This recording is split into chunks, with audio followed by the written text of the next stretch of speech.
Hi everyone, welcome to my channel. I'm so excited to share my first video with you. Today I made a simple and creamy smoothie using bananas, strawberries, Greek yogurt, honey and milk. So I started off by washing the strawberries thoroughly with salt. You can use baking soda and cutting off the green tops. Then I peeled and sliced the bananas.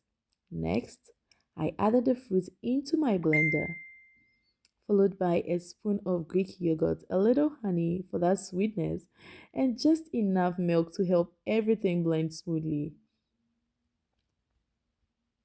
I blended it all until it was nice and creamy.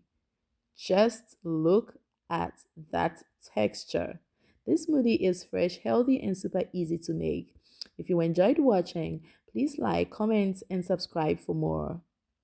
Thanks for being here. See you in the next one.